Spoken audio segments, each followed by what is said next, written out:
नमस्कार। रस खान के सवैये करते हैं।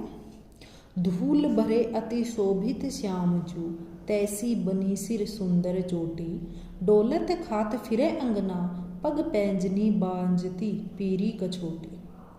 वाह छवि को रस खानी बिलोकत, भारत काम कला निज कोटी। काग के भाग बड़े सजनी, हरि हाथ सो ले गयो माखन रोटी। तो इस सवैये में रस खान जी ने कृष्ण के बाल रूप की अद्भुत शोभा का वर्णन किया है। रस खान जी कहते हैं कि धूल भरे अति शोभित श्याम, कि बालक श्री कृष्ण धूल से सने हुए होने पर भी अत्यधिक सुंदर लग रहे हैं। जूं तैसी बनी सिर सुंदर चोटी, और उनके सिर पर गुथी हुई चोटी भी बहुत ही सुंदर दिखाई दे रही है। डोलत खात फिरे अंगना, श्री कृष्ण अपने घर के आंगन में रोटी खाते हुए डोल रहे हैं या घूम रहे हैं। पग पैंजनी, पैंजनी का अर्थ होता है पाजेब, और उनके पाँव में पड़ी हुई पाजेब बज रही है। पीरी कछोटी, पीरी का अर्थ होता है पीली, और कछोटी का अर्थ है लंगोटी, और उन्होंने इस समय पीले रंग की लंगोटी पहन रखी है और वो भी बहुत ही सुंदर लग रही है। वाह छवि को रसखानी बिलोकत, बिलोकत का अर्थ होता है देखना।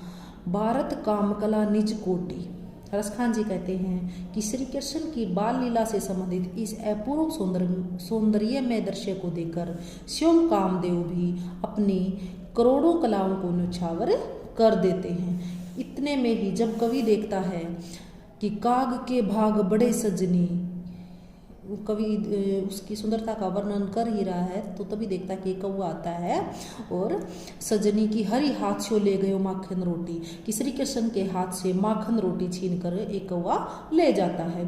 तो कवि इस पर कहता है कि उसको एक भी बहुत ही सौभाग्य है कि वह श्री कृष्ण के हाथों से माखन रोटी चुरा कर ले गया। तो यहाँ पर कवि ने श्री कृष्ण के जो बाल लीला है उसका अद्भुत और सजीव चित्रण किया है। सोहत है चंदवा सिर मोर के जैसी, सुंदर पाग कसी है। तैसिए गोरज भाल विराजती, जैसी ही ये बनमाल लसी है। रसखानी बिलोकत बोरी भई, दीर्घ मूंदी के गवाली। पुकारी हंसी है, खोली री घूंघट खोलो कहाँ, वह मूर्ति नैनन मांझ रही है। तो कवि कहता है कि जिस प्रकार मोर के सिर पर चंद्राकार सोहत है चंदवा, सिर मोर के, जिस प्रकार चंद्राकार कलगी सुशोभित हो रही है मोर के सिर के ऊपर, जैसी सुंदर पाग कसी है, वैसी ही सुंदर पगड़ी को श्री कृष्ण ने अपने सिर पर कसकर बांध रखा है।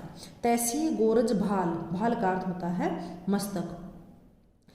जैसी ही ये बन फूलों की माला, तो उतना ही सुंदर तिलक उसके मस्तक पर सुशोभित हो रहा है, तथा उतनी ही सुंदर माला, बन फूलों की माला उसके हृदय पर सुशोभित हो रही है।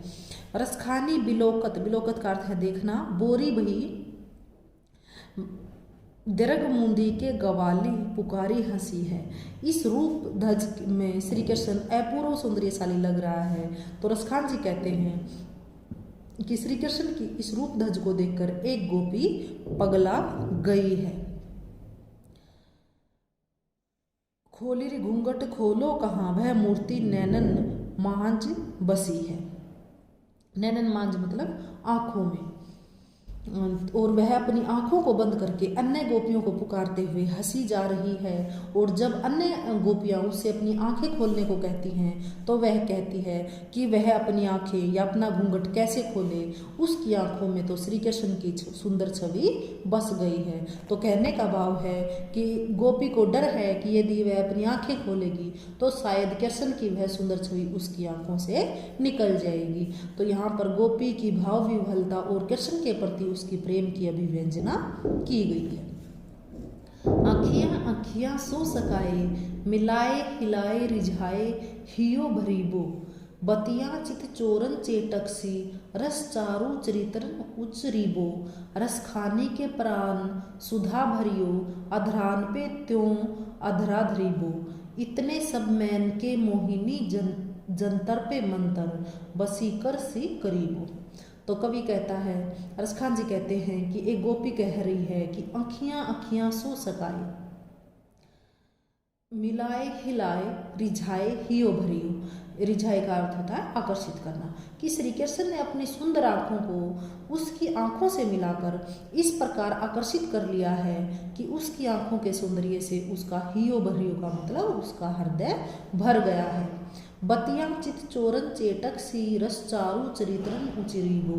श्री कृष्ण ने अपनी बातों से, बतियां मतलब बातों से, चित का मतलब हृदय और चोरन का मतलब चोर लिया है।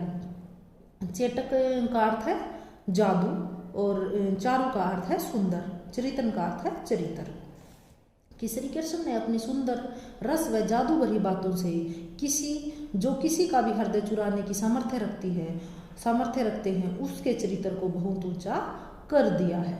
रसखानी के प्राण सुधा भरियो। रसखान कवि कहते हैं कि रसखानी के प्राण सुधा, सुधा का अर्थ होता है अमृत, भरियो अधरान पे, तो अधरान का अर्थ होता है होठों पर, तो अधरा धरीबो। कि श्री कृष्ण ने उस गोपी के अधरों पर या होठों पर अपने अधर रखकर, अपने होठ रखकर उसके प्राणों में अमृत भर दिया है। इतने सब मैन के मोहिनी जंतर पे मंत्र वसीकर। मंत्र वसीकर का अर्थ होता है वसीकरण करना, सी करीबो। इतना ही नहीं, उन्होंने तो कामदेव को मोहित कर देने वाले जंतर पर भी अपने सौंदर्य का वसीकरण मंत्र कर दिया है। कहने का भाव है कि श्री कृष्ण के अपार सौंदर्य ने कामदेव के सौंदर्य को भी फीका कर दिया है। तो यहाँ पर कृष्ण के सौंदर्य की तुलना कामदेव के सौंदर्य से भी बढ़कर की गई है और श्री कृष्ण के रूप सौंदर्य के व्यापक प्रभाव का चित्रण यहाँ पर कवि ने किया है। जा दिन ते निरख्यो नंदन नंदन कानी तजी घर बंधन छूट्यो। चारु बिलोकनी की निशी मार संहार भई मन मारने लूट्यो। सागर को सरिता जी में धावत रोकी रहे कुल को पुल टूट्यो।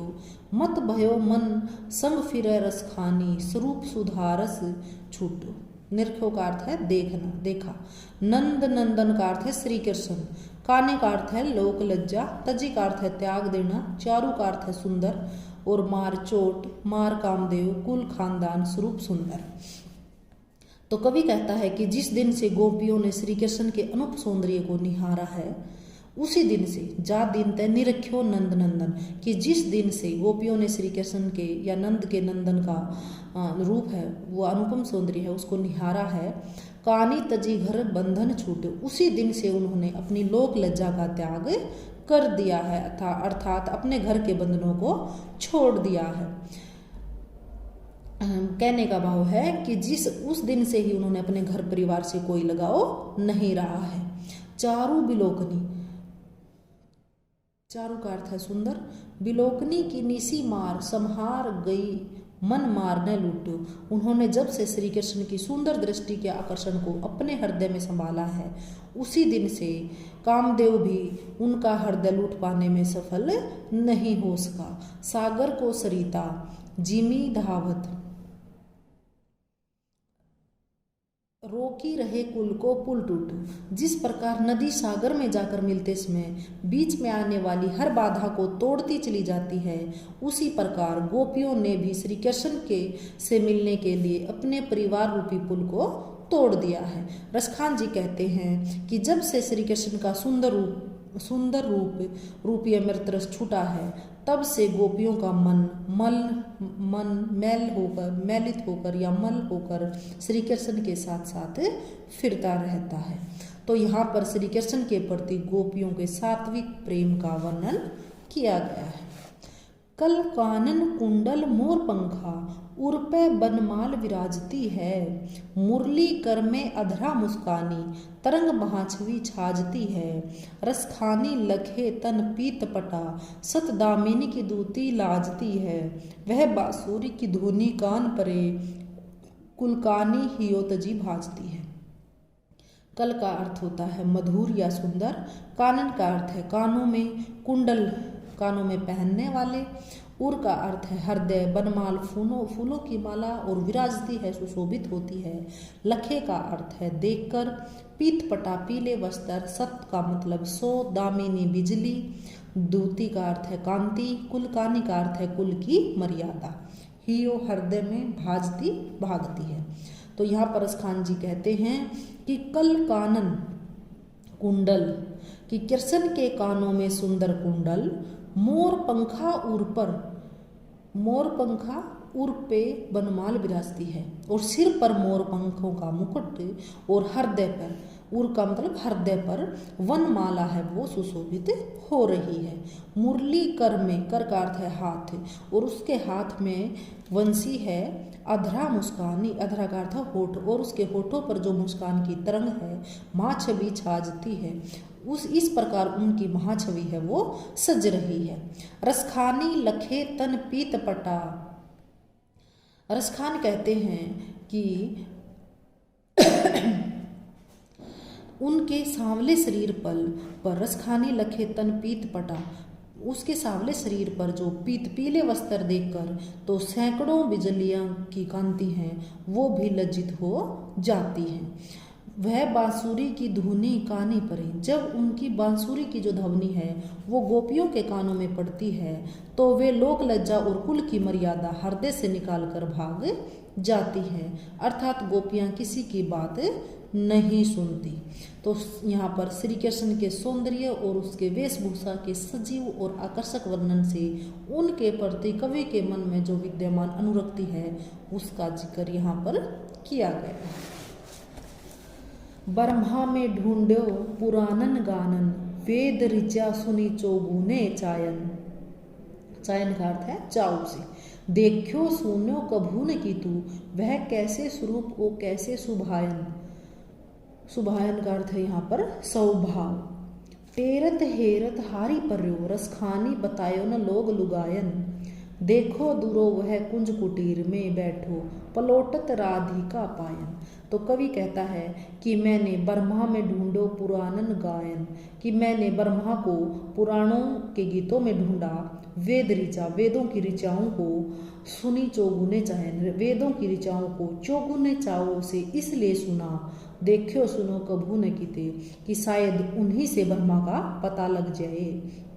न कि तू वह कैसे स्वरूप ओ कैसे सुभायन, और मेरे समस्त प्रयत्न निष्फल हो गए, मैं यह न जान पाया कि ब्रह्मा का स्वरूप और स्वभाव वो कैसा है। टेरत हेरत हरि पर्यो रसखानी, उसे पुकारते और खोज करते करते मैं थक गया हूँ, बताए न लोग लुगाए, किंतु किसी भी नर और नारी ने उसका पता नहीं बताया है। देखो दूरो वह कुंज कुटीर में बैठे हो, पलोटत राधिका पायन, और अंत में वह मुझे दिखाई दिया तो मैंने देखा कि वह कुंज और कुटीर में छिप कर बैठा हुआ राधा के चरण दबा रहा है। तो भाव यह है कि ब्रह्मा प्रेम के वशीभूत हैं, और जो उससे सच्चा प्रेम करता है वह उसके चरण दबाने के लिए तत्पर रहता है। तो ब्रह्मा प्रेम के वश में रहते हैं, और इस भाव की अभिव्यक्ति मार्मिक ढंग से की गई है। भाषा है वो सहज सरल व भावानुकूल साहित्यिक ब्रज भाषा का कवि ने यहाँ पर प्रयोग किया है, और माधुर्य गुण का प्रयोग किया है। अनुप्रास व प्रश्न अलंकार हैं, और आत्मकथात्मक शैली, सवैया छंद व दृश्य बिंब का भी प्रयोग किया गया है। धन्यवाद।